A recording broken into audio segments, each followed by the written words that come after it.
જય સંવિધાન, જય ભારત બધા મિત્રોને. ખાસ આજે બહુ આનંદ, જે પણ મિત્રો લાઈવ અવાજ કમ્પ્લીટ આવે છે કે નહીં જણાવજો, અને વધુમાં વધુ શેર કરજો. આજનો દિવસ એટલે 15મી ઓગસ્ટ, સ્વતંત્ર દિવસ. અને સ્વતંત્ર દિવસ ઉપર બધા મિત્રોને 15મી ઓગસ્ટની ખૂબ ખૂબ શુભકામનાઓ. આજના દિવસે દેશ આઝાદ થયો, પણ ખરેખર વાસ્તવિકતા જોઈએ તો ખરેખર શું આપણે જે મૂળભૂત સમસ્યાઓ છે તેમાંથી ખરેખર આપણે આઝાદી મળી છે ખરી? એટલે આ એક વિચારવા જેવી બાબત છે. આપણે આઝાદી પર્વ ઉજવીએ છીએ, પણ ખરેખર આપણે આઝાદ છીએ કે નહીં એ ખૂબ જ વિચારવા જેવી બાબત છે. એટલે ખાસ જણાવજો. આજે પણ મેં એક પોસ્ટ કરેલી કે ખરેખર વાસ્તવિક રીતે હાલના સમયમાં ખરેખર આપણે આઝાદ છીએ. આપણી જે મૂળભૂત સમસ્યાઓ છે, જે સમાનતા હોય, સ્વતંત્રતા હોય અને બંધુતા, આ ત્રણ જે બાબતો છે તેમાં ખરેખર આપણે આઝાદ થયા છે કે નહીં? શિક્ષણ તો કે એક સમાન મળે છે તો કે નહીં? આરોગ્ય એક સમાન મળે છે તો કે નહીં? યોગ્ય અવસર મળે છે તો કે નહીં? પેલા એવું હતું કે માત્ર ચોક્કસ સમાજને જ ભણવાનો અધિકાર હતો. હિન્દુ ધર્મમાં જે 4 વર્ણ આવતા, બ્રાહ્મણ, ક્ષત્રિય, વૈશ્ય અને શૂદ્ર, એમાંથી બ્રાહ્મણ સમુદાય છે એને જ ભણવાનો અધિકાર હતો પેલા. પછી સ્ટેપ બાય સ્ટેપ જે પરિવર્તનો થયા એ અલગ. અને આપણે બધા હતા શૂદ્રમાં. એટલે મનુવાદના કહેવા પ્રમાણે, મનુવાદી માનસિકતા ધરાવનાર અને મનુવાદી જે પુસ્તકો છે એમાં સ્પષ્ટપણે લખેલું છે કે શૂદ્રોને ઉપલા વર્ણની ખાલી સેવા કરવી, એને ભણવાનો અધિકાર નહીં. અને શૂદ્રો તો ઠીક, મહિલાઓ પર જે અન્ય અત્યાચારો થયા એ તો હાવ કલ્પના બહાર. બરાબર, કલ્પના તમે ના કરી શકો એવા મહિલાઓ થયા છે. બરાબર, એમાં પણ શૂદ્રની મહિલા હોય તો જે અત્યાચારો સહન કર્યા છે એની કોઈ સીમા નથી. તો આજે આઝાદીના 76 વર્ષ પછી પણ ખરેખર આવી ક્યાંક ને ક્યાંક આ બધી બાબતો છે એનું આજે પણ ક્યાંક ને ક્યાંક થોડાક અંશે જોવા મળે છે. હમણાં તમે કાલનો જ એક વિડીયો જો, તમે બહુ વાયરલ છે, મહેસાણા બાજુનો એ વિડીયો છે, જે વાલ્મીકી સમાજ એટલે એસટી સમાજમાંથી આવતા જે વાલ્મીકી સમાજનો જે પરિવાર હતો એને મંદિરમાં પ્રવેશ બાબતે બોલાચાલી અને મારામારી થઈ અને એને મંદિરમાં પ્રવેશ કરવા અટકાવવામાં આવ્યા. તમે વિડીયો જોયા, 2 દિવસની વાત છે. એટલે આ વાસ્તવિકતા છે. આજે પણ જાતિવાદી જે કીડાઓ છે હજી પણ ફલાણા ઊંચા ફલાણા નીચા, અમે ઓના કરતા ઊંચા, આ બાબતો ક્યાંક ને ક્યાંક જે જાતિવાદી કીડાઓ છે એના માનસિક પટ છે, બરાબર, મગજમાં હજી આ ઘૂમે છે, હજી એમાં કઈ ફેરફાર થયો નથી. એટલે માનવતા છે એ મોટામાં મોટો ધર્મ છે. જે સનાતન ધર્મ એમ કે, આપણા બળવાઓને તમે પૂછો કે આપણો ધર્મ કયો, તો એમ કે સનાતન ધર્મ. સનાતન ધર્મ એટલે સ્વ એટલે પોતાનું. એટલે માનવતાનો જે ધર્મ છે એ જ મોટામાં મોટો ધર્મ છે. અને મા બાપથી મોટો કોઈ ઈશ્વર નથી. તમે કબીર કે ઓશોને તમે સાંભળો તો તમને ખબર પડે કે તર્ક શું કહેવાય. બુદ્ધને વાંચો તો તમને ખબર પડે. અને જે લોકોએ ક્રાંતિ કરી છે, જેને કંઈક પરિવર્તન કરવા માટે જે મહેનત ઉઠાવી છે, તે મહામાનવોને દુનિયા યાદ કરે. પછી એમાં ગૌતમ બુદ્ધ હોય, સમ્રાટ અશોક હોય, ચંદ્રગુપ્ત મૌર્ય હોય, બાબા સાહેબ આંબેડકર હોય, રામાસ્વામી પેરિયાર હોય, સાહુજી મહારાજ હોય, શિવાજી મહારાજ હોય, રામદેવપીર મહારાજ હોય, સંત કબીર હોય, ઉધ્યમસિંહ હોય, રાણી લક્ષ્મીબાઈ હોય,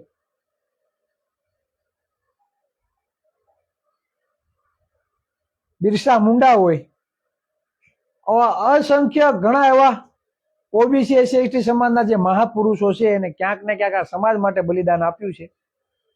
ચંદ્રશેખર આઝાદ, ભગતસિંહ, ભગતસિંહ ને તમે વાંચો તો તમને ખ્યાલ આવે. તો પોતાની ડાયરીમાં એવું ડાયરી લખેલી છે પોતે, બુક, કે મેં નાસ્તિક હું. વાંચો તો ખ્યાલ આવે કે શું કેવા માંગે છે. કહેવાય છે ને, वो खूनी क्या जो अन्याय के सामने अवाज ना उठावे. તમારું લોહી જ કહ્યું કે તમે જો અન્યાય સામે અવાજ ન ઉઠાવો, બરાબર, અન્યાય સામે તમે અવાજ ન ઉઠાવી, લોહી ન કહેવાય, એને પાણી કહેવાય. આ ગુજરાતીમાં તમને સ્પષ્ટ શબ્દમાં કહું કે જે લોકો અન્યાય સામે અવાજ ન ઉઠાવે તો એના શરીરમાં જે રક્ત છે, જે લોહી છે, એ લોહી ના કહેવાય, એને ખાલી પાણી કહેવાય. પણ આજે આનંદની વાત એ છે, આજે મારા હાથમાં 3 દિવસથી આ પુસ્તક આવેલું કુરિયરમાં પડ્યું હતું, પણ હું લાઈવ થઉં છું એટલે હું લેટ પહોંચું છું મારા ઘરે, અને કુરિયર હતું કામરેજ, એટલે 3 દિવસથી અમારા કૌશિકભાઈ પરમાર શરૂઆત પબ્લિકેશનના જે ઓનર છે તેમને આ પુસ્તક મને મોકલેલું. પણ હું 3 દિવસથી આવેલો હતો, પણ હું ત્યાં લેવા પહોંચ્યો નહોતો. પણ હું પણ રાહ જોતો હતો, કેમ કે એ લોકો આજે 15મી ઓગસ્ટના દિવસે તેનું આ પુસ્તકનું વિમોચન થવાનું હતું. કર્ણનું આરોપનામું, જેનું આજે વિમોચન હતું.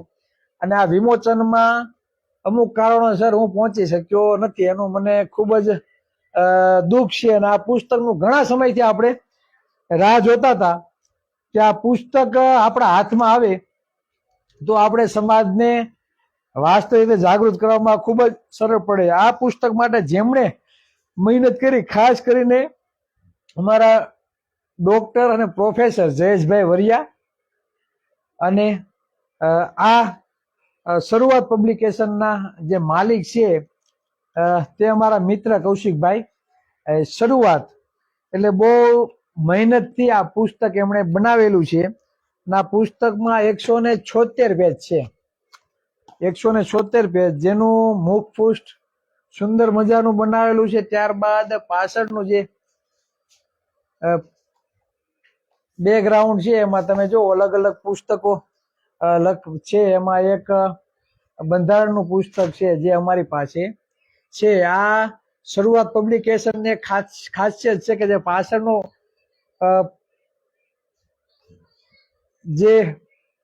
પાછળનું જે પૃષ્ઠ હોય છે એની પાછળ તે મસ્ત મજાની જે બુકો એમે બનાવેલી છે, બરાબર, તેમાં તેની કિંમત અને નામ સાથે, બરાબર, કિંમત તો નથી લખેલી, પણ આ પુસ્તકોના નામ સાથે તે પાછળનું પૃષ્ઠ બનાવેલું હોય છે.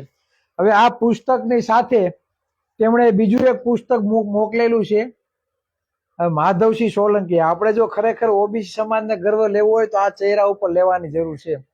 અત્યારે કોઈ ગામમાં નાનો પ્રમુખનો હોદ્દો હોય કે પ્રેસ પ્રમુખનો હોદ્દો હોય ને તો કોઈ મૂકતું નથી.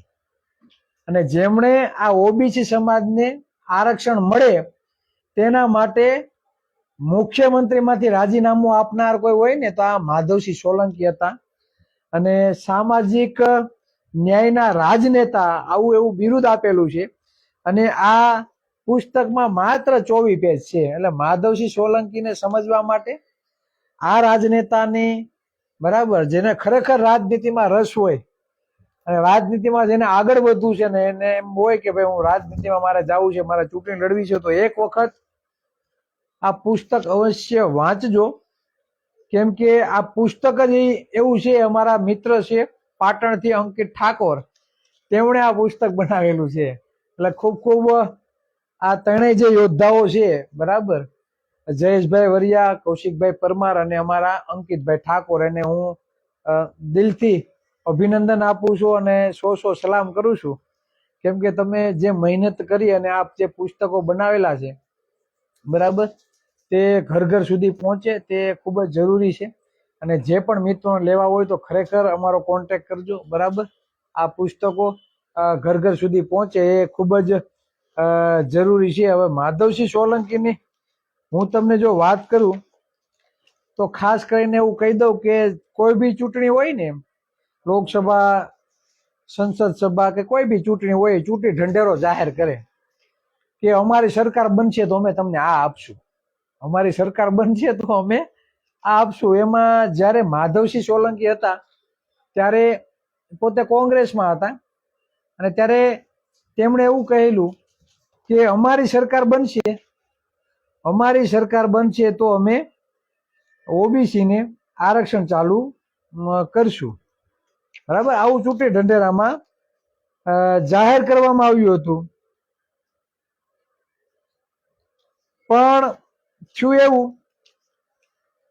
કે માધવસિંહ સોલંકી જીતી પણ ગયા અને ત્યારબાદ આરક્ષણ આપવાની વાત આવી ને તો કોંગ્રેસના મોવડી મંડળ એવું કીધું કે ભાઈ ઓબીસી ને આરક્ષણ નહીં મળે. એટલે આ જે માધવસિંહ સોલંકી હતા ઓબીસી સમાજમાં હતા અને એમને મોવડી મંડળને એવું કહી દીધું કે તમારે જો ઓબીસી સમાજને આરક્ષણ ન આપવું હોય તો આ મારું મુખ્યમંત્રીમાંથી રાજીનામું, તમે તમારી સરકાર હાકો, આપણે કઈ તમારી સરકાર લેવા દેવા નહીં, મારું રાજીનામું. અને પછી કોંગ્રેસને એવું થયું કે માધવસિંહ સોલંકી જો પાર્ટીમાંથી નીકળી જશે, મુખ્યમંત્રીમાંથી રાજીનામું આપી દેશે તો અમારું શું થશે? બરાબર, એટલે કોંગ્રેસે એનો જે વાયદો હતો એ પૂરો કર્યો ને આપને આરક્ષણ આપ્યું. એટલે બહુ સુંદર મજાનું લખેલું છે અને એમાં ખાસ જે ખામ ફોર્મ્યુલા માધવસિંહ સોલંકીની જે ઇતિહાસમાં જે ઓળખ છે એ ખાસ કરીને ખામ ફોર્મ્યુલાથી થાય છે. ખામ એટલે ઇંગ્લિશના જે શબ્દો છે KHAM, કે એટલે ક્ષત્રિય, એચ જે શબ્દ છે એ ગેરબંધારણીય શબ્દ છે એટલે શબ્દનો આપણે પ્રયોગ નહીં કરીએ. બરાબર, ગેરબંધારણીય શબ્દ એટલે એચ એટલે એચ ઉપરથી હરિજન. બરાબર, જે અત્યારે ગેરબંધારણીય શબ્દ છે. એ એટલે આદિવાસી, એમ એટલે મુસ્લિમ એટલે લઘુમતી સમાજ, માઇનોરિટી સમાજ. એટલે ખામ KHAM એટલે ખામ જે પદ્ધતિ જે એને અપનાવી હતી. બરાબર, અને એને કારણે કોંગ્રેસ સત્તા ઉપર આવી. પણ કોંગ્રેસની સરકાર જ્યારથી ગુજરાતમાં ગઈ છે ત્યાર પછી કોઈની ખામ પદ્ધતિ ઉપર પાછા આવ્યા નથી. એટલે હું જો કોંગ્રેસની મોટામાં મોટી જો નબળાઈ ગણતો તો એ મોટામાં મોટી નબળાઈ એ છે કે એ ક્યારે પણ ખુલીને ઓબીસી SC/ST સમાજના હક અધિકારો માટે સામે આવ્યા નથી. એમને ક્યાંક ને ક્યાંક એવો ડર છે કે અમે ઓબીસી SC/ST સમુદાયના હક અધિકારો માટે ખુલીને આવશું, તેનો મુખ્યમંત્રી બનાવવાની જો વાત કરશું, તેમને વસ્તી પ્રમાણે ભાગીદારીની વાત કરશું, વસ્તી પ્રમાણે બજેટની વાત કરશું, તો ક્યાંક ને ક્યાંક જે ઉજળિયાત સમાજો છે, ખાસ કરીને બ્રાહ્મણ, વાણી અને પાટીદાર સમાજના લોકો એનાથી દૂર ભાગશે અને એ લોકો એને મત નહીં આપે. આવા ડરના કારણે આ મારા મંતવ્યો છે એટલે હું સ્પષ્ટ વક્તા છું. એટલે મને કોણીએ ગોળ ચોટાડતા આવડતું નથી ભાઈ. બરાબર, ને કોઈ પક્ષ હારે મારે કઈ લેવા દેવા નથી. મારે મારા સમાજ હારે લેવા દેવા છે, પછી ઓબીસી હોય, SC હોય કે ST હોય. બરાબર, એટલે સ્પષ્ટ અને જે વાસ્તવિકતા છે હું તમને કહું છું. એટલે મારા મત મુજબ કોંગ્રેસ જ્યારથી ગુજરાતમાં સરકાર માંથી ગઈ છે, સરકાર બનાવી નથી શકી. એનું મેઇન કારણ એ છે કે ઓબીસી SC/ST સમાજના હક અધિકારો માટે ખુલીને મેદાનમાં આવ્યા નથી. આજે પણ જે ભરતીઓમાં કટ ઓફ EWS કરતા ઊંચું જાય છે, ઓબીસી ની 70% લેખે જયારે ભરતી થવી જોઈએ, હજી પણ 20%, 25%, 22%, 15% આવી ભરતી થાય 70% લેખે. છતાં કોંગ્રેસનો મોવડી મંડળ હોય કે કોંગ્રેસના જે રાજકીય આગેવાનો છે ખુલીને એક મુદ્દા સાથે કામ કરતા નથી. એક જિગ્નેશ મેવાણી છે, બરાબર, તે ઉડીને આવે છે લડવા માટે અને બીજા એક બે ચહેરાઓ છે વિધાનસભામાં અવાજે ઉઠાવ્યો છે, નથી ઉઠાવ્યો નથી, પણ કન્ટિન્યુ જે લડત લડવી જોઈએ તે બાબતે તે અવાજ ઉઠાવતા નથી. એનું મેઇન કારણ કોંગ્રેસ જે બેકફૂટ ઉપર છે એનું મેઇન કારણ એ જ છે. અને કોંગ્રેસને જો જીતવું હોય, બરાબર, સત્તા બનાવી હોય તો એને ઓબીસી SC/ST સમાજના હક અધિકારો માટે ખુલીને મેદાનમાં આવવું પડે. બરાબર, તો જ એ સત્તા હાસિલ કરી શકે એમ છે. અને જો એ લોકો એવું કે ભાઈ અમે ઓબીસી SC/ST સમાજ વિશે બોલશું ને અન્યના મત ન મળે, તો હું કહેવા માંગુ કે 85% મત ઓબીસી SC/ST સમાજના છે. તો તમારે મતની જરૂર છે કે શેની જરૂર છે? જો માધવસિંહ સોલંકી પોતાના ચૂંટણી ઢંઢેરામાં જો ખામ ફોર્મ્યુલા એને અપનાવી હોય, પદ્ધતિ અપનાવી હોય ને કોઈ જીતા હોય, તો તમારે સરકાર બનાવવા માટે તમારે એજન્ડા તૈયાર કરવા પડશે. કેમ કે જે લોકોથી તમે ડરો છો એ લોકો તો વર્ષો થયા મુખ્યમંત્રી ગૃહમંત્રી બનીને બેઠા છે અને પોતાના સમુદાય માટે વિકાસ કરી રહ્યા છે. આ વાસ્તવિકતા છે. તો તમારે પણ ખુલીને મેદાનમાં આવવું જોઈએ ને લડવું જોઈએ, તો તમને કોઈ ઓબીસી એસસી એસટી સમાજના લોકો તમને સપોર્ટ કરશે. બાકી કોંગ્રેસ તરફથી હજી બધાને નારાજગી છે ને છે, બરાબર. એટલે હું ખાસ કોંગ્રેસના મોવડી મંડળને વિનંતી કરું કે તમે આ બાબતે કંઈક વિચારજો, બરાબર. અને ખરેખર તમારે સત્તામાં પહોંચવું હોય, બરાબર, તો વસ્તી પ્રમાણે આરક્ષણ તમારે આપવું પડે, વસ્તી પ્રમાણે બજેટ આપવું પડે. અંદર કાયમ ટાઈમ બંધ બારણામાં તમે વાતો કરો કે ભાઈ વસ્તી પ્રમાણે આરક્ષણ ભાગીદારી હોવી જોઈએ, એમ નહીં, ચૂંટણી ઢંઢેરામાં જાહેર કરવું પડે. હું તો કહું કાલથી જ જાહેર કરી દો, બરાબર, જો તમારે સત્તામાં આવવું હોય તો. બાકી ભોગવે રાખો. 25-30 વર્ષ ત્યાં ભાજપ છે અને જો આમ નામ રહ્યું તો હજી પણ આમ નામ રહેવાનું છે, બરાબર. ખાસ કરીને મધ્યાહન ભોજન જે બાળકોને સ્વાદિષ્ટ, જોકે સ્વાદિષ્ટ આવતું નથી ખાવાનું, બરાબર. મેં ચાઇનાનો અને જાપાનનો વિડીયો જોયેલો. જે તમે શોરૂમમાં ફ્રૂટ લ્યો ને, અને અત્યારે હાલ તમે જે હોટલમાં જમવા જાઓ 250-300-400 રૂપિયાની થાળી, આવું ભોજન સરકારી શાળાઓમાં બાળકોને મળે છે. અમેરિકાની સરકારમાં દરેક વ્યક્તિને એક પ્રકારે શિક્ષણ દેવાનું, એક જ સ્કૂલમાં, બધી સરકારી સ્કૂલો, કોઈ પ્રાઇવેટ નહીં. સમજો.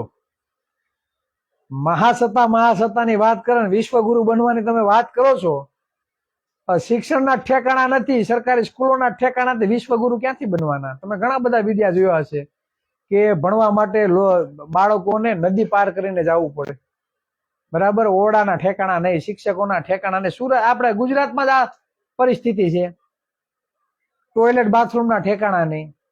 જ્યારે વિશ્વમાં જે ટોપ 10માં જે દેશો આવે છે, જે વિજ્ઞાન અને ટેકનોલોજીમાં હરણફાળ ધરાવે છે, ચાઇના હોય, જાપાન હોય, અમેરિકા, આ બધી જગ્યાએ શિક્ષણમાં સમાનતા છે. બધાને એક જ સમાન શિક્ષણ મળે અને શિક્ષણની સાથે સાથે પૌષ્ટિક આહાર પણ બાળકોને મળે છે. તમે વિડીયો જોજો, મારી પાસે વિડીયો છે, મેં ડાઉનલોડ કર્યા છે, હું મૂકવાનો પ્રયત્ન કરીશ. એટલે આ સરકારનું કામ છે, બરાબર. અને આપણે જે મધ્યાહન ભોજનની જે વાત માધવસિંહ સોલંકી એની સરકારમાં જે ચાલુ કરવામાં આવી હતી, આજે મધ્યાહન ભોજનના ઠેકાણા નથી, બરાબર. જમવાનું વ્યવસ્થિત મળતું નથી. એટલે આ બધી બાબતો છે. એટલે ઘણી બધી છે. તો આ પુસ્તક વાંચવા યોગ્ય છે અને ખરેખર બધાએ વાંચવું જોઈએ. અને ખાસ કર્ણનું આરોપનામું, આ પુસ્તક આખે આખું વાંચવાનો મારે પ્રયત્ન નહીં, પણ 100% આખે આખું પુસ્તક વાંચવાનું છે. 176 પેજ છે, બરાબર. અને 2 મુખ પુષ્ઠ લઈ લ્યો એટલે 200 પેજ છે. એટલે વાંચશું અને મજા આવશે, બરાબર. જો ટોટલી આંકડા લખેલા છે, એમાં કાંઈ ઘટે નહીં. એટલે મેં કીધું તું ને કે દુશ્મનો છે એ પોતાના કમરના પટ્ટા છે ને ભાઈ, ટાઈટ બાંધીને રાખજો. તમારા કમરના પટ્ટા છે એ ટાઈટ બાંધજો. અમે આવશું, બરાબર ને, ખુલ્લે આમ લડશું. અને જો તમારી સરકાર હલાવી ન દે તો પૂરું થઈ ગયું. આજે આંકડા છે ને, લાડ બધા આંકડા છે. આમાં આખી જન્મ કુંડળી જે ભાજપના રાજમાં બેહીને જે ટણપાઓએ, જે જાતિવાદી કીડાઓએ જે આપણી મેથી મારવાનું કામ કર્યું છે અને આપણી નોકરી જે ખાઈ જવાનું કામ કર્યું છે ને, એક પણ, હું તો એમ કહું, આવા નરાધમોને છોડવાના થતા નથી, બરાબર. તમને મજા આવે ત્યાં ખિલ્લા મારી લેજો.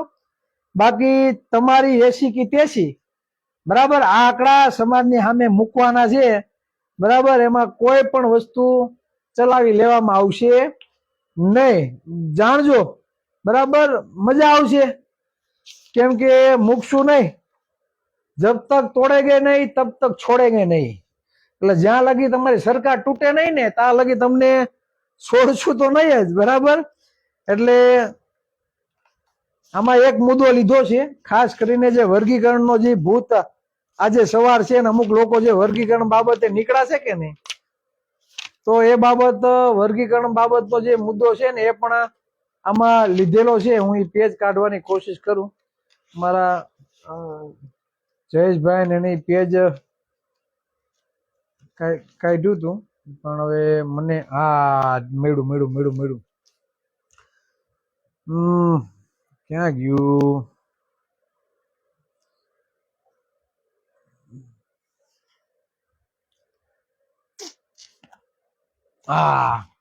પ્રકરણ 22 એમાં પ્રકરણ 22 માં વર્ગીકરણના નામે આરક્ષિત વર્ગની જાતિઓને અંદરો અંદર લડાવવાનું ષડયંત્ર.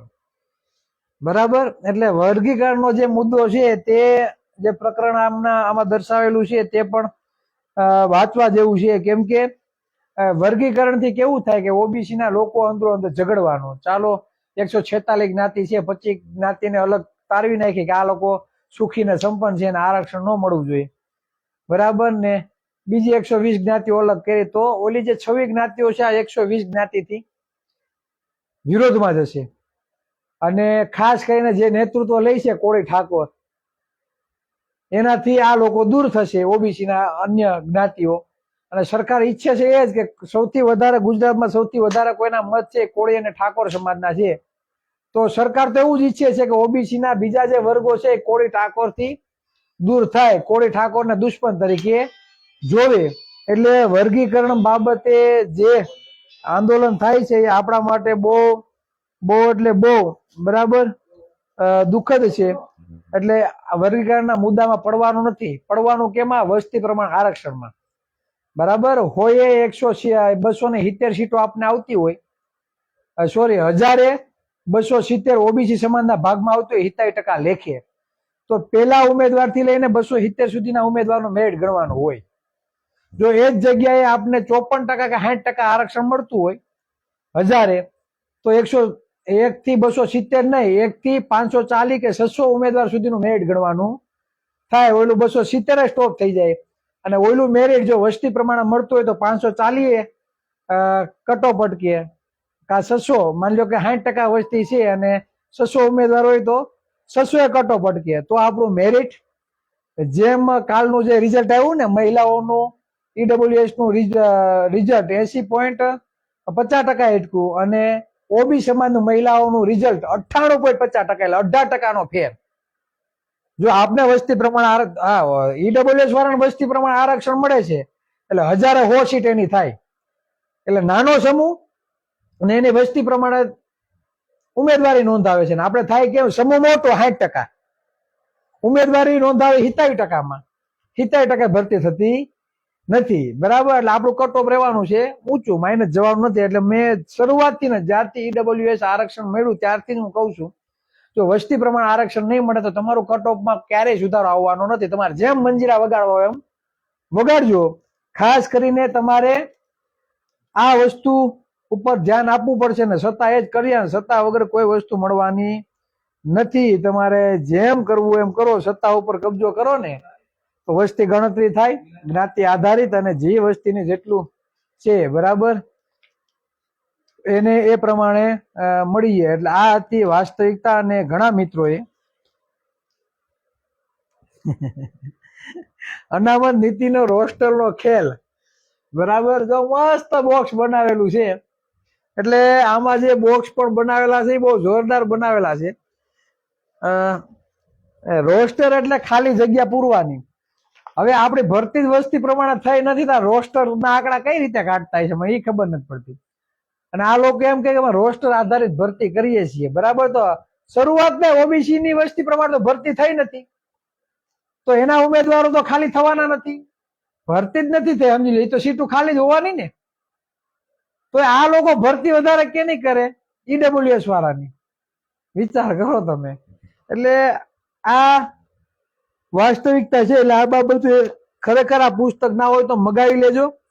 અને બહુ સુંદર મજાનું લખેલું છે. એટલે હું તો લગભગ દરરોજ એક પોસ્ટ મૂકીને ભાઈ, તોય કાંઈ ઘટશે નહીં. પણ હું ભાઈ લોકસભામાં કોનો કબજો અત્યાર સુધીમાં, બરાબર, એની ટકાવારી આપી છે. રાજ્યસભામાં કોનો કબજો એ પણ આપ્યું છે. 1996 અટલ બિહારી વાજપેયીની શાસનમાં બરાબર કોનો કબજો હતો બરાબર, અને આમાં સૌથી વધારે છે ને બ્રાહ્મણોનું નામ આવે છે. એટલે લગભગ બધું વધારે સૌથી વધારે ખાઈ જવાના બધા બ્રાહ્મણો જ છે. એટલે હું તો સ્પષ્ટતા કરી દઉં ભાઈ, સ્પષ્ટ વક્તા છે ને આવું આંકડા કહે છે, અમે કહેતા નથી. કોણ કહે છે? આંકડા કહે છે. એટલે તમે ખાઈ ગયા છો તો કહેતા છે બરાબર. અમુક જાતિવાદી જે કીડાઓ હોય, જે મનુવાદી વિચારધારા ધરાવતા હોય, એ બધું આ ખાઈ ગયા. લાગત નહીં, પણ જે મનુવાદી માનસિકતા ધરાવતા હોય એ આ બધા આમાં આવી જાય. એટલે ઘણી બધી બાબતો આમાં સ્થિત છે બરાબર. એટલે કેન્દ્રીય નોકરીઓમાં ઓબીસી ની જે સ્થિતિ છે બરાબર, એના આંકડાઓ હોતા નહીં છે, જોકે આપણે મૂકેલા જ છે, પણ વીણી વીણીને આમાં છે ને છાપવાનું કામ કર્યું છે, વીણી વીણીને. એટલે બહુ મજા આવશે. રેલવે થી માંડી 71 સરકારી વિભાગ, માનવ સંસાધન વિભાગ, કેબિનેટ સેક્રેટરી, નીતિ આયોગ, રાષ્ટ્રપતિ કાર્યાલય, ઉપરાષ્ટ્રપતિ કાર્યાલય, યુપીએસસી, કેન્દ્રીય ઓડિટ બરાબર, ટોટલી આમ કઈ બાકી જ નહીં. કેન્દ્રીયમાં જે પણ ક્લાસ 1 2 અધિકારીની નોકરી હોય ને એમાં પણ કોણ કબજો મારી ગયું છે બરાબર. એમાં સૌથી વધારે પાછળ હોય ને તો કોણ છે ખબર? ઓબીસી. એમાં 54% ઓબીસી ની વસ્તી બતાવવામાં આવી. કેટલું આરક્ષણ મળે છે ખબર? 8%, 9%, 14%, 11%, 8% બરાબર. આ જ છે ને બધું લોલમ લોલ છે ને હાલે છે બરાબર. હા, જો મારો મુખ્ય જે વિષય ગુજરાતના મુખ્યમંત્રીમાં જ્ઞાતિ મુજબ બરાબર, તો બિન અનામત વર્ગ, અને અત્યાર સુધીમાં બિન અનામત વર્ગમાં જે આવે ને એના અત્યાર સુધીમાં કેટલા મુખ્યમંત્રી બન્યા ખબર? 14 મુખ્યમંત્રી બન્યા. કેટલા? 14 મુખ્યમંત્રી બન્યા બરાબર. હવે એ 14 મુખ્યમંત્રી જે બન્યા ને એનું નામ હું બોલું છું. ડોક્ટર જીવરાજ મહેતા, બળવંતરાય મહેતા, હિતેન્દ્ર દેસાઈ, ઘનશ્યામભાઈ ઓઝા, ચિમનભાઈ પટેલ, બાબુભાઈ જસાભાઈ પટેલ, છબીલદાસ મહેતા, કેશુભાઈ પટેલ, સુરેશ મહેતા, શક્તિસિંહ વાઘેલા, દિલીપ પરેખ, આનંદીબેન પટેલ, વિજય રૂપાણી, ભૂપેન્દ્ર પટેલ, નરેન્દ્ર મોદી મુખ્યમંત્રી બન્યા બાદ પોતાની જાતિ ઓબીસી માં ગણાવે છે. મુખ્યમંત્રી નહોતા ને એ પેલા ખબર નહોતી કે આ કઈ કેટેગરીમાં આવે છે. મુખ્યમંત્રી બન્યા પછી એને કીધું કે હું તો ઓબીસી માં આવું છું. એટલે ઓબીસી ના 2 મુખ્યમંત્રી આપણે અત્યારે ગણી શકીએ બરાબર. નકલી કયો કે અસલી, જી કયો એ બરાબર. એટલે એક નરેન્દ્રભાઈ મોદી અને બીજા આપણા પ્રણેતા રાજનેતા સામાજિક ન્યાયના માધવસિંહ સોલંકી. એસટી સમાજમાંથી અમરસિંહ ચૌધરી, આદિવાસી સમાજમાંથી અમરસિંહ ચૌધરી, એસસી સમાજમાંથી કોઈ નહીં, મુસ્લિમ સમાજમાંથી કોઈ નહીં. કુલ અત્યાર સુધીમાં 17 મુખ્યમંત્રી બન્યા છે. આપણે વિચારવાનું છે કે 54 કે 60% વસ્તી જો આપણી હોય, અને ખાસ કરીને 35-40% કોળી સમાજ, ઠાકોર સમાજની વસ્તી હોય, તો તમારી ગણના કેટલી થાય એમ બરાબર. એટલે આવું છે બધું લોલમ લોલ. એટલે વાસ્તવિકતા છે, આપણે સ્વીકારવી પડશે. એના વગર કઈ ચાલવાનું નથી. મજા આવશે. મૂકશું આંકડા, વાંચશું અને મૂકે જાશું, વાંચશું અને મૂકે જાશું. એટલે ખાસ કરીને આ બધા આંકડાઓ મૂકશું. અને જે પણ મિત્રોએ માન્ય અંગત નંબર માંગ્યા છે, નંબર આપ્યા છે, ઘણા મિત્રોએ મને એવું કીધું છે કે ચિરાગભાઈ અમારે જોડાવું છે બરાબર. તો એ બધા મિત્રોનો ટૂંક સમય, કાલે રવિવાર છે તો કાલના દિવસમાં જે અમારે કામકાજ છે બરાબર, તે બધું અમે પૂરું કરવાની કોશિશ કરશું. અને ખાસ કરીને અમારા પિન્ટુભાઈ, યુવા કોળી એકતા સંગઠનના જાબાજ જે કાર્યકર્તા છે મારા પિન્ટુભાઈ, એનું આઈડી બેન થઈ ગયું છે બરાબર. 10-15 દિવસ ત્યાં નવું આઈડી ચાલુ કર્યું છે. 35,000 ઉપર ફોલોઅર્સ તો થઈ ગયા છે. એટલે હું જેટલા પણ મિત્રો લાઈવ નિહાળું છું તો અમારા પિન્ટુભાઈ ને ફોલો કરી દેજો બરાબર. કેમ કે અમારા પિન્ટુભાઈ એક એવો ચહેરો છે કે હંમેશા લાઈમ લાઈટમાં જ હોય બરાબર. એટલે સપોર્ટ કરજો, મજા આવશે, લડશું અને લોકોને જાગૃત કરશું. અને જે પણ મિત્રો અમારી વિચારધારા સાથે જોડાયેલા હોય તો શાસક સમાજના નિર્માણમાં ગામે ગામ અમે ટીમ તૈયાર કરવા જઈ રહ્યા છે. તો જે મિત્રો પોતાના ગામની જવાબદારી લેવા માંગતા હોય તો મારી સાથે જોડાવ. જે પણ બાબતો છે તે આપણે ઘર ઘર સુધી પહોંચાડીએ તેવો આપણે બધા સાથે મળીને આપણે પ્રયત્ન કરીએ. અમુક NS રાઠોડ, વિક્રમ કાનાણી, નવલકુમાર ચુડાસમા, જય માતાજી ભાઈ. મારા બગિયા પ્રવીણભાઈ, જેમનો દીકરો હાલ MBBS કરે છે, મારા મોટા ભાઈ છે અને ડેઈલી મારા 5 થી 6 સ્ટેટસ હોય છે. હરેશભાઈ પરમાર, જય કોળી સમાજ. સાહિલ નરેશભાઈ બારિયા, ભાવનગર, જય કોળી સમાજ ભાઈ. પરસોત્તમભાઈ માલકિયા, સરસ.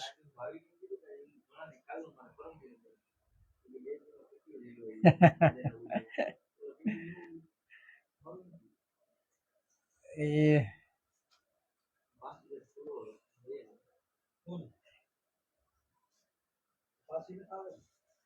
અમારા નટવરભાઈ છે લાઈન ઉપર, લાઈવમાં. નટવરભાઈ દરરોજ અમારું લાઈવ નિહારે છે, બરાબર.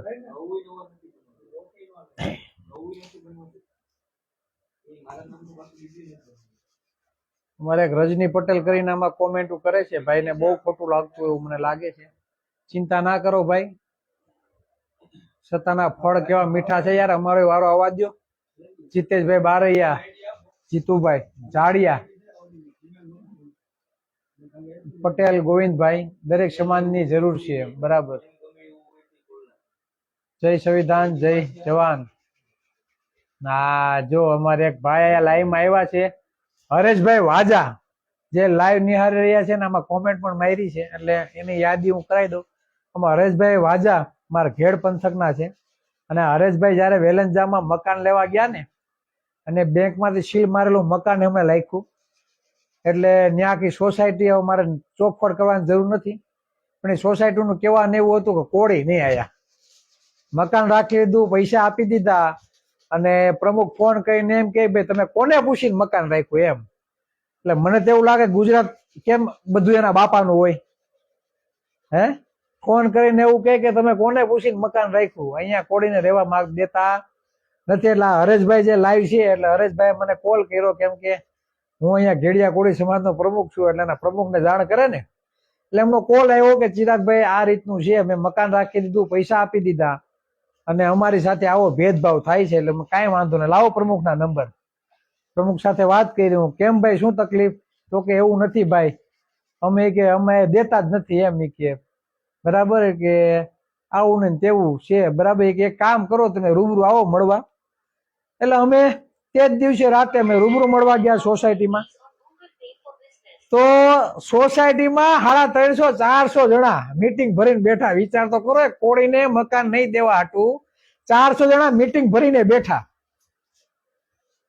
અને જોકે અમે 2 ગાડીઓ લઈને ગયા હતા, એટલે ગોંગલો ભરીને બધા મીટિંગ ભરીને બેઠા. એટલે અમે જઈને સીધા એની વચ્ચે બેસી ગયા. એટલે હું કહું બોલો ભાઈ શું તકલીફ છે ભાઈ કોળીથી? તો કે એવું નથી ભાઈ, અહીંયા બધા આમાં આ સમાજના લોકો રહે છે, એટલે અમે બીજાને લેવા દેવા માંગતા નથી. પણ એવું નથી, ઈ જગ્યાએ પાછા બીજા હોતા ને સમાજના રહેતા હતા, કોળી નહીં. સાંભળો, કેમ ગામમાં દલિત સમાજ હોય, SC સમાજ હોય, ST સમાજ હોય. આ વર્ષો 20 વર્ષ 25 વર્ષ પહેલા તમે જોઈ લેજો કઈ રીતે આભડછેટ રાખતા એમ. એમાં કોળીને બીજા સમાજના રહેતા પણ કોળી નહીં એમ, સમજ્યા? કોળી તો કેમ નડતા હોય, એટલે મેં એવું કીધું જો એક કોળીનો દીકરો આવ્યો છે એટલે બીજા 10 આવશે. એક કોળીનો દીકરો આવ્યો છે, બીજા 10 આવશે. અને જો આ રીતનો જ્ઞાતિવાદ થતો હોય તો અમને ભાઈ રહેવાની અમને મજા આવતી નથી, એમાં રહેવું નથી. પણ અમારું મકાન એટલામાં લીધું છે અને એટલામાં અમારું મકાન વેચવાનું છે. જે ભાઈડો હોય એ મકાન લઈ લે, અમારે આપી દેવું છે. પણ કોઈનામાં એવું શાણ નીકળવું નહીં મકાન ખરીદવાનું, સમજ્યા? મોટી મોટી વાત કહીને 300-350 ભેગા હોતા નહીં, ચા કદાચ વધારે છે. પણ એમાંથી એક પણ બળિયો એવો ન નીકળો કે ભાઈ નથી દેવા આવ્યું, લાગ કેટલી કિંમત છે, હાલો હું પૈસા આપું, બોલો કિંમત. આવો કોઈ નીકળો નહીં. એટલે આપણે કહી દીધું ભાઈ મકાન વેચી દેવું છે, જેને લેવું હોય. અમે તો રોકડા પૈસા આપ્યા, બરાબર, અમારે વેચી દેવું છે. તમારા તેવડ હોય તો મકાન ઉપાડ લ્યો, પણ અમારા ભાવે, તમારા ભાવે નહીં. જોકે આપણે ભાવ પણ વધારે નહોતો, ગામ કરતા 3 લાખ રૂપિયા આપણે ખાલી વધારે મૂક્યો હતો ને આપણે એવું નક્કી કર્યું હતું કે ભાઈ કદાચ આપને મહિના દીમાં 3 લાખ રૂપિયા આપણા પરિવારને ફાયદો થતો હોય તો હવે ત્યાં ક્યાં રહેવાની જરૂર છે આપણે ભાઈ, મોઢા બગાડે સવારે ઉઠીએ ને નો ગમે તો આપણે હુકામે ભાઈ ત્યાં રહેવાની જરૂર છે.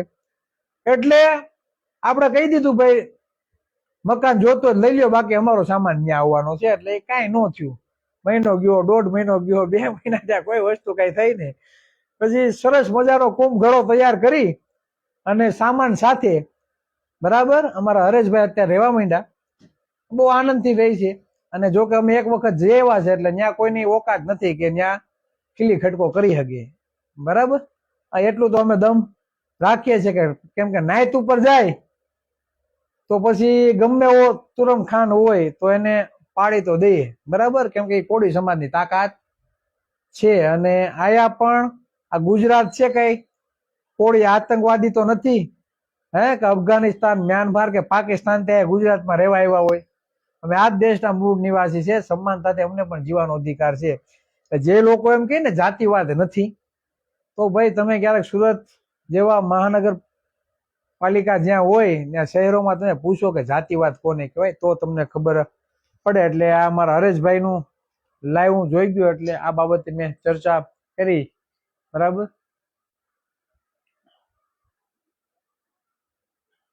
અમારા ભૂપતભાઈ સાણંદથી, રાણેસર, લાલજીભાઈ મકવાણા, હા વિનુભાઈ ગોયલ ડેઈલી લાઈવ હોય. વિનુભાઈ તમારા વિસ્તારમાં અને તમારા ગામમાં જવાબદારી ભાઈ નિભાવજો.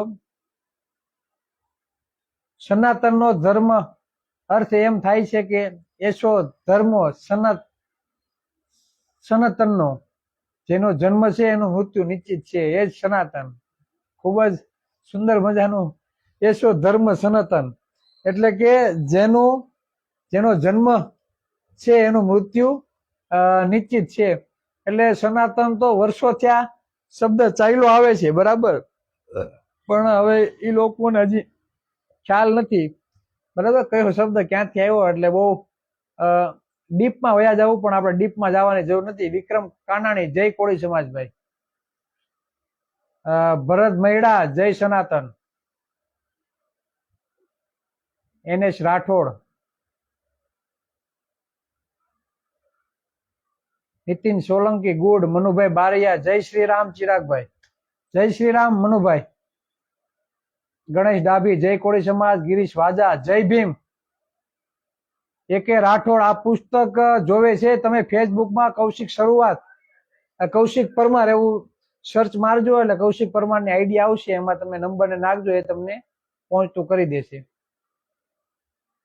અમારા નટુભાઈ કઈક કહે છે આજે 80 વર્ષમાં આઝાદ નો 80 વર્ષે આઝાદીની ઉજવણી કરી રહ્યા છે, પણ ક્યાંક ને ક્યાંક એવું લાગી રહ્યું છે કે આજે પણ આપણે આઝાદ થયા નથી. એના માટે ક્રાંતિ લાવવી પડશે. હવે નટુભાઈ તમે આ વાત કરી ને એટલે હું થોડુંક ઇતિહાસ બાજુ તમને લઈ જાઉં કે જ્યારે અંગ્રેજો ની સરકાર હતી ત્યારે બ્રિટિશ સરકાર ચાલુ હતી. બરાબર, પેલા એવું હતું કે આપણે કઈ ભણવાનો અધિકાર હતો નહીં. એટલે જે આ જ્યોતિબા ફૂલે અને સાવિત્રીબાઈ ફૂલે જેમના તમે ફોટા જોઉં ને, એમણે આપણને ઓબીસી SC ST સમાજને ખાસ કરીને મહિલાઓ માટે શિક્ષણ મળે તે માટેની જહેમત ઉઠાવી અને શિક્ષણ મળે તે બાબતે છે ને એને ચળવળ ચાલુ કરી શિક્ષણ માટેની. બરાબર, આ તમે વાત કરી ને એટલે હું આ મુદ્દો લઈ લઉં. એટલે શિક્ષણની જયારે એને શરૂઆત કરી ને ત્યારે આપણે તો ભણવાનો અધિકાર નહીં, એટલે આપણે તો શું અભણ હોય, અભણને તો શું હોય, તમે એમ કહો બોલો આંકડો છે ને ભૂત થાય છે તો તમે શું કહેવાના કે આ ત્યાં ભૂત થાય છે. ભાઈ આપણે તો એવું જ વિચારીએ ને, કેમ કે આપણે શિક્ષણ લીધું નથી. એટલે જે ધર્મના ઠેકેદારો હતા જે શિક્ષણ લઈને અટાકટા થઈ ગયા હતા મંદિરોનું રક્ષણ કરીને, હવે રક્ષણ કરતા હોય કે ભક્ષણ કરતા હોય પછીની વાત છે, પણ કહેવાનો મતલબ એ છે કે જે લોકોએ શિક્ષણ લીધું હતું અને જે ધર્મનો ડર ઓબીસી ST સમાજને બતાવતા કે તમારા ઉપર ઈશ્વર કોપાયમાન થાય, તમે આ તમને આપણા ધર્મમાં એવું લખેલું છે કે શૂદ્રોને ભણવાનો અધિકાર નથી, શૂદ્રોને માત્ર ઉપરના 3 વર્ણની સેવા કરવાની એમ. એટલે જ્યારે આ જે મહાપુરુષો છે, સાવિત્રીબાઈ ફૂલે અને જ્યોતિબા ફૂલે, બે પતિ પત્ની, એટલે એમને જયારે શિક્ષણ આપવાની શરૂઆત કરી ને એટલે આ ધર્મના ઠેકેદારોએ વિરોધ કર્યો, બરાબર. અને જયારે એક ગામથી બીજા ગામ જતા ને આ લોકો શાણ, કાદવ, કીચડ આવું બધું એની માથે ફેંકતા, પથરાવ કરતા, પથ્થરો પણ મારતા. એટલે આ બંને પતિ પત્ની પોતાની સાથે એક્સ્ટ્રા કપડાની જોડી સાથે રાખતા કે રસ્તામાં કોઈ આવો ઘટના બને તો બીજા કપડા ચેન્જ કરવા થાય. એટલે આ સાથે જોડી પણ રાખતા. ને પરિસ્થિતિમાં તેણે એ સમયમાં મહિલાઓ માટે સ્કૂલો શરૂ કરી હતી. ને ફાતિમા શેખ નામની પહેલા મુસ્લિમ મહિલા શિક્ષિકા પણ હતી, જેણે પહેલી વખત મહિલાઓને શિક્ષણ મળે તેના માટે પહેલી વખત કોઈ પોતાની જગ્યા આપી હોય ને તો એ માઇનોરિટી સમાજમાંથી, મુસ્લિમ સમુદાયમાંથી આવતી ફાતિમા શેખ હતા. હવે બીજી એક જે મહત્વના મુદ્દાની જે હું વાત કરું કે ત્યારે બ્રિટિશ સરકાર હતી, એટલે આ બધા જાતિવાદી જે કીડાઓ હતા, બરાબર, ધર્મના ઠેકેદારો, આ બધા બ્રિટિશ સરકાર પાસે ગયા. શું ગયા? ત્યારે બ્રિટિશ સરકાર પાસે ગયા, લેખિત કર્યું બ્રિટિશ સરકારને. બ્રિટિશ સરકારે લેખિત શું કર્યું ખબર? કે અમારા હિન્દુ ધર્મમાં ઓબીસી એસસી સમુદાયના જે લોકો છે, શુદ્ર લોકો, એને ભણવાનો અધિકાર નથી, બરાબર. આમને ભણાવો તો ઈશ્વર કોપાયમાન થાય, આવું અમારા ધર્મમાં લખેલું છે. તો બ્રિટિશ સરકારે શું કીધું ખબર? બ્રિટિશ સરકારે એવું કહ્યું, હાલે હાલતી ના થવાથી, આ તમારા બાપની સરકાર નથી, આ અંગ્રેજોની સરકાર છે, આ બ્રિટિશ સરકાર છે. શું કીધું? હાલો હાલતી ના થવાથી તમારું કાગળિયું લઈને, આ તમારા બાપની સરકાર નથી, આ કોની સરકાર છે? આ અંગ્રેજોની સરકાર છે, આ બ્રિટિશ સરકાર છે. આ અમે કેમ થાય, તમે કેમ થાય ને, હાલતી ના થાવ, હાલો તમારા કાગળિયા લઈ. એટલે અંગ્રેજોની સરકારમાં પણ, બ્રિટિશ સરકારમાં પણ જો કોઈ સારું કામ થયું હોય તો એ કામ એ થયું કે આપને શિક્ષણ મળવાનો જે અધિકાર મળ્યો ને એ અંગ્રેજ સરકારના રાજમાં મળ્યો. બાકી આ તો ધર્મના ઠેકેદારો હજી આપણે ગુલામ રાખવાનું જ કહેતા હતા. એટલે બ્રિટિશ સરકારના બાપની, એટલે આપણે શિક્ષણ આપવાનો અધિકાર મળ્યો. એટલે જ આપણે કહીએ સત્તા જ કડિયાણ. તમારા હક અધિકારો જોતા હોય તો તમારે સત્તા ઉપર કબજો કરવો પડે. સત્તા ઉપર કબજો કરો, બરાબર, તો તમને તમારા જે પણ હક અધિકારો છે ત્યાં બેસો એટલે તમને મળી જાય. આ સત્તાની તાકાત છે, સમજાય ને? બ્રિટિશ સરકાર કહેતા હાલો નીકળો, આ બ્રિટિશ સરકાર છે, આ તમારે કઈ આમ તેમ નહીં, સમજ્યા તમે? એટલે આ વસ્તુ છે, સત્તાની આ તાકાત છે. સત્તા ઇઝ માસ્ટર કી. સત્તામાં બેઠા હોય. અને હમણાં જે વિસાવદરમાં બે આપણા ભાઈઓના મકાન પાડી ગયા, એવડો મોટો સમાજ, માત્ર કોળીના જ મકાન પડ્યા, એ બે જે ગામો છે, બરાબર, બે વિસાવદરના ગામો, અને બે ગામોમાં જે પેશ કદીમાં જે મકાનો બનાવેલા છે એમાં માત્ર કોળી સમાજના જ મકાન ટાર્ગેટ કરવામાં આવ્યા છે. બીજા ઘણા બધા સમુદાયો ત્યાં રહી છે, ઘણા બધા વારેલું છે, પણ એક પણના મકાન પડ્યા નથી. એક પણના મકાન પડ્યા નથી. કોના પડ્યા? કોળી ઠાકોર સમાજના.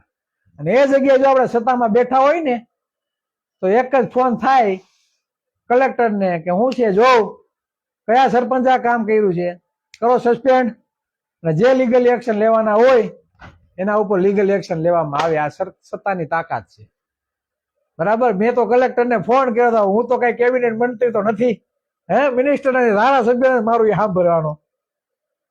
છતાં આપણે કલેક્ટરને ફોન કરીને રજૂઆત કરી કે ભાઈ પડે તો આખા ગામના પડે, કોળીના ના પડે. અને અમે કઈ નવરા નથી કે આ બાબતે ઘડીએ ઘડીએ આંદોલન કરવાનું. હું સ્પષ્ટ કહું, આપણે કઈ નવરા નથી ઘડીએ ઘડીએ આંદોલન કરવાના. બહુ આંદોલનો કર્યા ને, થપ્પા મારી દીધા છે લેખિત રજૂઆતોના. મુખ્યમંત્રીને રજૂઆતોના થપ્પા મારી દીધા, એટલી રજૂઆતો કરેલી છે. પણ હવે રજૂઆતો કરવા નથી, માગવાથી મળે માત્ર ભીખ.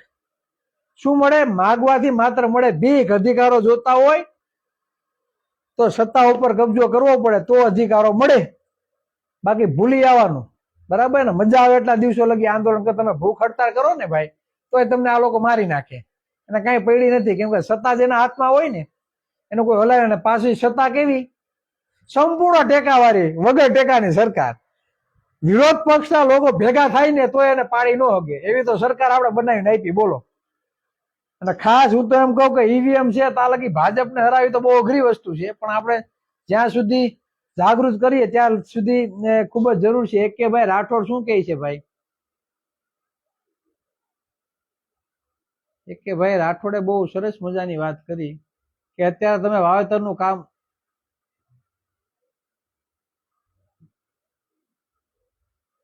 અત્યારે કે તમે વાવેતરનું કામ કરો છો, આનું ફળ કે મળશે, એવી વાત એને કરેલી છે.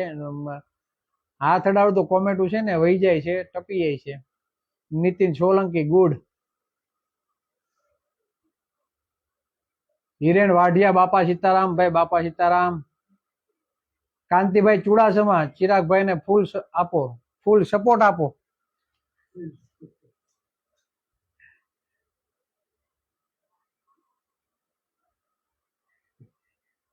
ઘણા બધા મિત્રોએ કોમેન્ટ કરી છે. મારા લાલજીભાઈ બામભણિયા, ચિરાગભાઈ આપણી પાર્ટી બનાવો, સમાજની પરસોત્તમભાઈ સોલંકી, હીરાભાઈ સોલંકી પૂછી લ્યો. જે ફંડ હશે તે ટૂંકમાં કોળી સમાજને કરો અને આપણે જાગૃત થાય. એક એક રૂપિયામાંથી આપણી કિંમત આગળ આવવાની છે. એક રૂપિયાથી કોળી સમાજના હક અધિકારો નહીં ભાઈ, પૈસા વગર તો કઈ થતું નથી. એના માટેનું આયોજન થશે ભંડોળ બાબતનું, કેમ કે કન્ટિન્યુ પ્રવાસમાં નીકળવું હશે તો એના માટે ફંડિંગની જરૂર પડશે. ફંડિંગ વગર કોઈ વસ્તુ થવાની નથી. પણ અન્ય ઉપર આપણે આધાર રાખવું, બરાબર. આપણી સાથે જે પણ મિત્રો જોડાયેલા છે તેના દ્વારા આપણે શરૂઆત કરશું. કેમ કે જયારે માન્યવર કાશીરામ સાહેબે ઉત્તર પ્રદેશ, ગુજરાત કરતું 4 ગણું મોટું રાજ્ય ઉત્તર પ્રદેશ અને 22% એસી સમાજના મતના જોડે જો સત્તાનું પરિવર્તન કર્યું હોય, ત્યારે માન્યવર કાશીરામ સાહેબે માત્ર એના કાર્યકર્તા પાસેથી ખાલી રૂપિયો લીધો. એ સમયમાં માત્ર રૂપિયો સત્તા પરિવર્તન કરી લીધું, બરાબર ને. સાયકલ લઈ લઈને પ્રચાર કરતા. આજની તારીખમાં આપણી પાસે 4 વ્હીલ છે, આ સોશિયલ મીડિયા છે. બેઠા બેઠા તમે 1000, 10,000, 50,000, લાખેક લોકો સુધી તમે તમારો વિડીયો પહોંચાડી શકો, બરાબર. ઘણી બધી ટેકનોલોજી આવી ગઈ છે. અને આજે પેલા તો શિક્ષણ એટલું નહોતું, આજે તો શિક્ષણ પણ છે. એટલે હું તો એમ કહું કે અત્યારે આપણા માટે અનેરો અવસર છે. જો સત્તા ઉપર કબજો કરવો હોય તો, પણ એના માટે ગામે ગામ દરેક વ્યક્તિએ પોતાની જવાબદારી નિભાવવી પડે. જો ગામે ગામ દરેક વ્યક્તિ પોતાના ગામની જવાબદારી નિભાવે તો હું આશા રાખું કે આપણે વહેલામાં વહેલી તકે વાસ્તવિકતા તરફ આગળ વધીએ અને સત્તા ઉપર કબજો કરવા માટેની આપણે પહેલ કરી શકીએ. બસ વધારે વાત નહીં કહેતા. જે પણ મિત્રો લાઈવમાં આવ્યા છે તે બધાને ચિરાગ ઝાલાના 100 સલામ. ફરી પાછા મળીશું. જય સંવિધાન, જય ઓબીસી સમાજ.